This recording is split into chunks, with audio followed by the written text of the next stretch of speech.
وبما أني قادري أقول أدرك عبدك جيلاني أدرك عبدك جيلاني۔ قرآن کریم نے رسول پاک صلی اللہ علیہ وسلم پر ایمان لانے والے اولین طبقہ جن کو ہم صحابہ کہتے ہیں ان کے بارے میں قرآن فرما چکا ہے کلن وعد اللہ الحسنى، اللہ نے سارے صحابہ سے جنت کا وعدہ کر لیا ہے۔ قرآن کریم فرماتا ہے رضی اللہ عنہم ورضوا عنہ، اللہ تعالیٰ ان سے راضی ہے اور وہ اللہ سے راضی ہے۔ یہ صحابہ کرام کی مقدس جماعت کے بارے میں قرآن ارشاد فرماتا ہے، لہذا اگر کلمہ پڑھنے کے باوجود کوئی صحابہ کی شان میں تبرہ کرے تو وہ سب کچھ ہو سکتا ہے مگر وہ سچا مومن نہیں ہو سکتا ہے۔ اس لیے کہ قرآن کریم نے جن کے لیے جنت کا وعدہ کر لیا، ہم اور آپ کون ہوتے ہیں کہ ان کی شان میں گستاخی کریں اور ان پر تبرہ کریں۔ اب بات آ گئی ہے صحابہ کی، تو آپ سے میں یہ پوچھنا چاہتا ہوں، نبیوں کے بعد، رسولوں کے بعد اس پوری کائنات میں وہ کون سا انسان ہے جو سب سے افضل ہے؟ وہ کون سا انسان ہے جس کا رتبہ سب سے بلند ہے؟ وہ کون سا شخص ہے، وہ کون سی شخصیت ہے کہ جس کو اللہ تبارک و تعالی نے رسول پاک پر ایمان لانے کی برکت سے اس کائنات میں سب سے افضل انسان قرار دیا ہے؟ آپ مجھے بتائیے وہ کون انسان ہے؟ وہ کون ہے؟ کون ہے نبیوں کے بعد، رسولوں کے بعد جو سب سے افضل انسان ہے؟ وہ کون شخصیت ہے؟ آپ ہر جمعہ کو خطیب کے ذریعہ یہ جملہ سنتے رہتے ہیں، خصوصاً علی افضل البشر بعد الانبیاء بالتحقیق سیدنا و مولانا ابی بکر الصدیق۔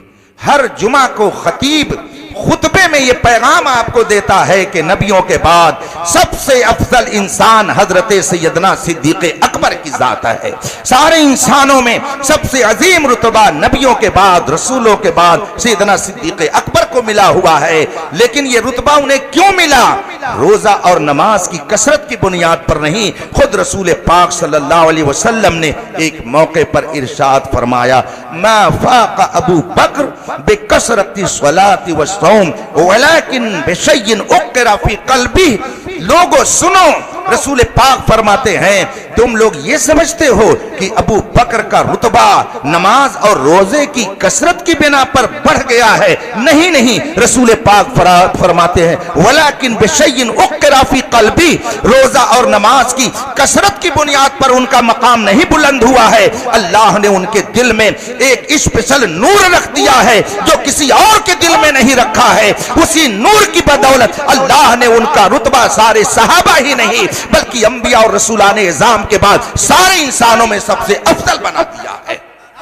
تکبیر، نعرہ رسالت، جشن غوث الورا، عظمت سرکار صدیق اکبر، اول خلیفہ، رسول پاک کے سب سے چہیتے صحابی، رسول پاک صلی اللہ علیہ وسلم کے سب سے بڑے رازدار حضرت سیدنا صدیق اکبر رضی اللہ تعالیٰ عنہ ہیں۔ ان کے بعد حضرت سیدنا عمر فاروق اعظم ہیں، ان کے بعد حضرت سیدنا عثمان غنی ہیں، ان کے بعد حضرت سیدنا مولائے کائنات علی مرتضیٰ ہیں۔ یہ چار خلفائے کرام وہ ہیں کہ اس ترتیب کے خلاف اگر کوئی مانے گا تو وہ سنی نہیں رہ سکتا ہے، وہ بدعقیدہ اور بد مذہب ہو جائے گا۔ یہ ہمارا ایمان اور عقیدہ ہے، اہل سنت کے بنیادی عقیدے میں یہ چیز شامل ہے کہ اگر ہم نبی کا کلمہ پڑھتے ہیں تو نبی کے وہ مقدس صحابہ جنہوں نے اپنے تن من دھن سے رسول پاک کی بارگاہ میں خود کو پیش کر دیا ہے، وہ جماعت صحابہ اتنی عظیم ہے کہ مجموعی طور پر سارے صحابہ کا رتبہ اتنا بلند ہے کہ قیامت تک غوث قطب ابدال تو ہو سکتے ہیں مگر ایک صحابی کے درجے کو کوئی نہیں۔ حضرت سیدنا ابو سعید خدری رضی اللہ تعالیٰ عنہ سے حدیث ہے، فرماتے ہیں کہ اللہ کے رسول صلی اللہ علیہ وسلم نے فرمایا لا تسبوا اصحابی، میرے صحابہ میں سے کسی کی شان میں غلط لفظ مت بولنا، فلو ان احدکم انفق مثل احد ذهبا ما بلغ مدہ ولا نصیفہ۔ اللہ کے رسول فرماتے ہیں میرے صحابہ میں سے کسی کی شان میں غلط لفظ مت بولنا۔ حضور فرماتے ہیں ان کا رتبہ یہ ہے کہ اگر تم میں کا کوئی احد پہاڑ کے برابر سونا خرچ کر دے اور میرا ایک صحابی 2 کلو جو اٹھا کر کے اللہ کے راستے میں خرچ کر دے تو دوسروں کا احد پہاڑ کے برابر سونا خرچ کرنا ان کا مقابلہ نہیں کر سکتا ہے۔ وہ صحابہ کرام کی مقدس جماعت ہے۔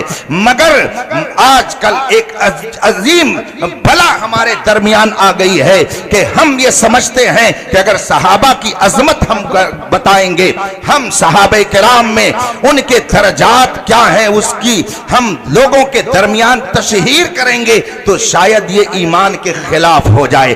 اسی لیے ہمارے سماج کے اندر ایسی بہت ساری باتیں در آئی ہیں جو نہیں آنی چاہیے۔ میں نے پہلے ہی کہا ہے ایصال ثواب کے لیے جو ثواب پہنچائے اس کا بھی صاحب ایمان ہونا ضروری ہے، اور جس کے پاس ثواب بھیجا جائے اس کا بھی مومن ہونا ضروری ہے۔ تو سب سے پہلے ہم پر یہ لازم ہے کہ اپنے ایمان کی حفاظت کریں۔ اگر ایمان برباد تو لاکھ نیکیاں کوئی کرے اس سے کوئی فرق نہیں پڑتا ہے۔ جب وہ خود نہیں ثواب پائے گا تو دوسروں کو ثواب پہنچا کیا سکتا ہے۔ اور ایمان کے بنیادی حصوں میں سے یہ ہے کہ رسول پاک نے جن سے محبت کی ہے ان سے محبت کی جائے، اور رسول پاک نے جن سے نفرت کی ہے ان سے نفرت کی جائے۔ رسول پاک نے جس کا جو درجہ متعین کر دیا ہے ہم اس کے خلاف نہ جائیں، اسی کے مطابق ہم عقیدہ رکھیں، تبھی ہم صحیح معنی میں مومن ہو سکتے ہیں۔ میں نے یہ باتیں اس لیے عرض کر دی کہ دلشاد صاحب ہیں کہ نہیں ہیں؟ ہیں۔ اب وہ شعر آپ دوبارہ ہم کو سنائیے اور اس کا مطلب بتائیے۔ لوگ پھنسے ہیں 3 اور 4 میں، ہم پنجتنے پاک بن کر خوش نصیب ہو گئے۔ اس کا کیا مطلب ہے آپ ہم کو سمجھائیے تاکہ ہم بھی سمجھیں کہ یہ کیا مطلب ہے اس شعر کا۔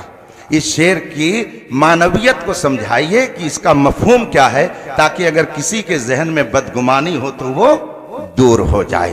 لوگ پھنسے ہیں 3 اور 4 میں اور ہم کو پنجتنے پاک مل گئے۔ کہیں ایسا تو نہیں کہ اس سے اشارہ 3 اور 4 یہ ترتیب صحابہ کی جو ہے ان کی طرف ہو کہ ہم کو اس کی ضرورت نہیں ہے، ہم پنجتنے پاک والے ہیں۔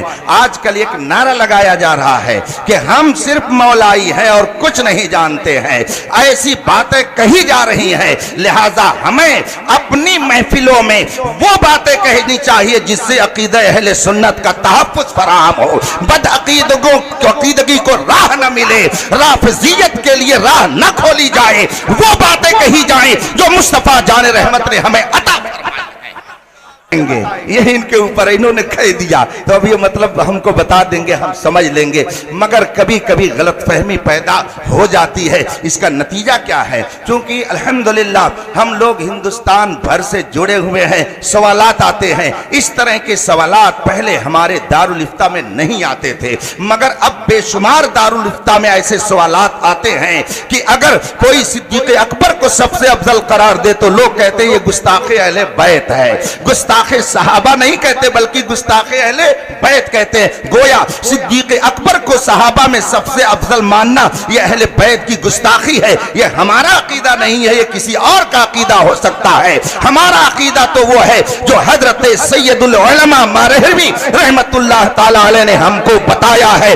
مرتبہ حضرت صدیق کا ہے یہ سید، ہر فضیلت کے وہ جامع ہیں، نبوت کے سوا